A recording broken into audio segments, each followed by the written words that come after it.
இருக்கீங்க? கதை கேட்க ரெடியா வந்து உட்கார்ந்துருக்கீங்க போலயே. கதை கேட்கலாமா? நம்ம இன்னைக்கு கேட்க போற கதையில ஒரு குட்டி பூனை வரும். அந்த குட்டி பூனைக்கு ஃப்ரெண்ட்ஸ் யாருமே இல்லையாமா. பாவம். ஆனா நீங்க கவலைப்படாதீங்க, நம்ம இந்த கதையில அந்த குட்டி பூனைக்கு ஒரு ஃப்ரெண்டை கண்டுபிடிக்க போறோம். நம்ம போய் கண்டுபிடிக்கலாமா? அந்த குட்டி பூனைக்கு ஒரு நல்ல ஃப்ரெண்டா பார்த்து அவங்க ரெண்டு பேரும் ஃப்ரெண்ட்ஸ் ஆக்கி விடலாமா? போலாமா?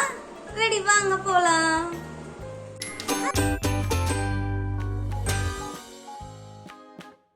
ஓகே குட்டீஸ், நம்ம இன்னைக்கு படிக்க போற கதை இதுதான். இந்த கதையோட பேர் என்ன தெரியுமா? Cat needs a friend. And இதை எழுதுனது யாருன்னு பார்த்தா ஃபனீத் ஆசிஃப் அலி. அண்ட் இதை இல்லஸ்ட்ரேட் பண்ணது விஷ்ணு நாயர். இந்த அழகா வரைஞ்சதுலாம் விஷ்ணு நாயர். நான் ஒரு குட்டி பூனைக்கு ஃப்ரெண்டு தேடி போக போறோம் சொன்னல, அந்த பூனை இதுதான். இங்க தூரத்துல ஒரு கேட் வந்து ரொம்ப சேடா உட்காந்துட்டு இருந்துச்சாமா.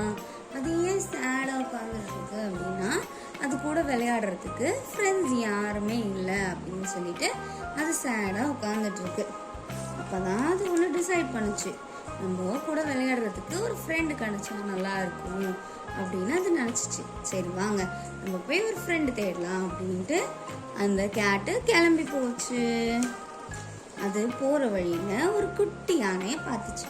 அந்த யானை கிட்ட, ஹாய், நான் தான் கேட், உன் பேர் என்ன அப்படின்னு கேட்டுச்சாமா. அதுக்கு யானை என்ன சொல்லிச்சாமா, ஹாய், நான் தான் எலிஃபண்ட், நீ எங்கே போயிட்டுருக்க அப்படின்னு சொல்லிட்டு கேட்டுட்டு இருந்துச்சாமா. அதுக்கு பூனை சொல்லிச்சாமா, நான் இந்த மாதிரி ஒரு ஃப்ரெண்டு தேடி போகிறேன் அப்படின்னு சொல்லிச்சாமா. அதே மாதிரி யானையும் சொல்லிச்சாமா, நானும் ஒரு ஃப்ரெண்டை தான் தேடி போகிறேன் அப்படின்னு சொல்லிட்டு. அப்போது ரெண்டு பேருக்கும் ஒரு ஐடியா வந்துச்சாமா. நம்ம ரெண்டு பேரும் ஏன் ஒருத்தர் ரெண்டு பேருமே ஒன்றா ஃப்ரெண்டு தேடி போகக்கூடாது அப்படின்னு சொல்லிட்டு ஒரு ஐடியா வந்துச்சாமா. அப்போது ரெண்டு பேரும் ஒன்றா ஃப்ரெண்டு தேடி போக கிளம்புனாங்க. அப்போது அவங்க போகிற வழியில் ஒரு கேட்டு பார்த்தாங்க. அந்த கேட் பேர் மேக்ஸ். அந்த கேட் கிட்ட போய் இந்த யானை கேட்டுச்சாமா, மேக்ஸ் மேக்ஸ், நீ வந்து இந்த குட்டி பூனை கூட ஃப்ரெண்டாக இருக்கியா அப்படின்னு சொல்லி கேட்டாங்களாம்மா. அதுக்கு அந்த மேக்ஸ் என்ன சொல்லிச்சு தெரியுமா, நோ அப்படி சொல்லிட்டு போயிடுச்சாமா. அப்புறம் ஒரு பெரிய யானை கூட்டம் வந்துச்சாமா. அந்த பெரிய யானை கூட்டத்துக்கு போய் இந்த பூனை என்ன சொல்லிச்சாமா, யானை கூட்டம், நீங்கள் இந்த யானை கூட ஃப்ரெண்டாக இருக்கீங்களா அப்படின்னு கேட்டுச்சாமா. அதுக்கு அந்த பெரிய யானை கூட்டம் என்ன பண்ணாங்க தெரியுமா, எதுவுமே பண்ணாமல் அப்படியே நடந்து போக ஆரம்பிச்சிட்டாங்க.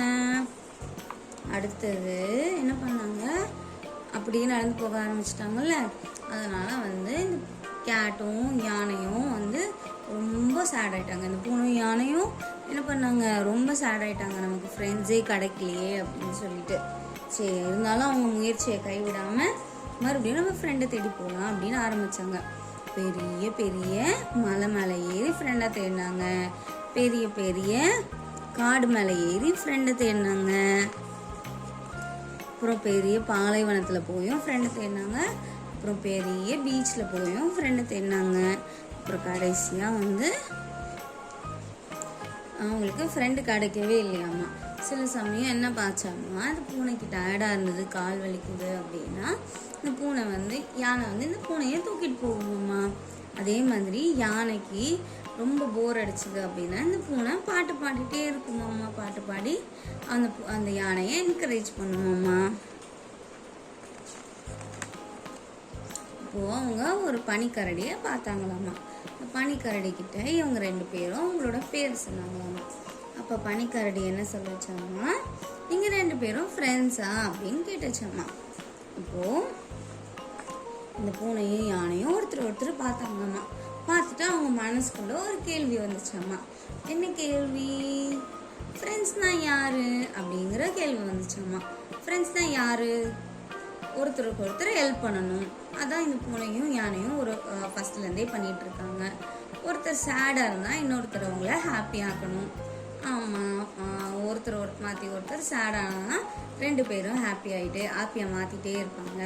அப்புறம் வந்து ஒருத்தருக்கு டயர்டாக இருந்துச்சுன்னா இன்னொருத்தர் அவங்களுக்கு ஹெல்ப் பண்ணணும்.